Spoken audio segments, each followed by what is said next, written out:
പൃഥ്വിരാജ് സംവിധാനം ചെയ്ത മോഹൻലാൽ ചിത്രം ബ്രോ ഡാഡിയിൽ താരങ്ങളടക്കം താമസിച്ചിരുന്ന സ്റ്റാർ ഹോട്ടലിൽ വെച്ച് ലൈംഗിക പീഡനത്തിനിരയായെന്ന വെളിപ്പെടുത്തലുമായി ജൂനിയർ ആർട്ടിസ്റ്റ്. ആദർശവും പുരോഗമന ചിന്താഗതിയൊക്കെ പ്രസംഗത്തിൽ മാത്രം പോരാ. എന്റെ ഭഗവാനെ, ഇങ്ങനെ ഒരു ട്രാഫിക് ജാം ഞാൻ ഒരിക്കലും പ്രതീക്ഷിച്ചതല്ല.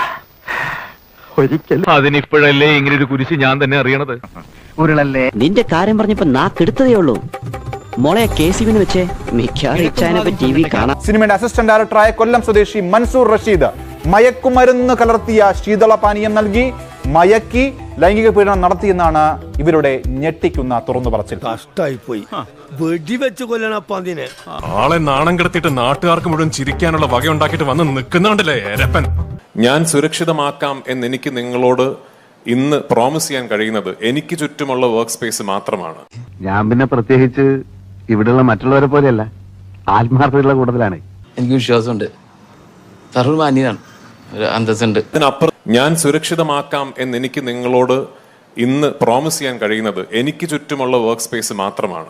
പൃഥ്വിരാജ് സംവിധാനം ചെയ്ത മോഹൻലാൽ ചിത്രം ബ്രോ ഡാഡിയിൽ താരങ്ങളടക്കം താമസിച്ചിരുന്ന സ്റ്റാർ ഹോട്ടലിൽ വെച്ച് ലൈംഗിക പീഡനത്തിനിരയായെന്ന വെളിപ്പെടുത്തലുമായി ജൂനിയർ ആർട്ടിസ്റ്റ്. എനിക്കിഷ്ടപ്പെട്ടു. പണ്ടൊക്കെ ദൈവം പിന്നെ തരാമെന്ന് പറഞ്ഞ് അവധി വെച്ചിരുന്നു. ഇപ്പൊ മൂപ്പരുടെ പേയ്മെന്റ് ഒക്കെ റെഡി ക്യാഷാ.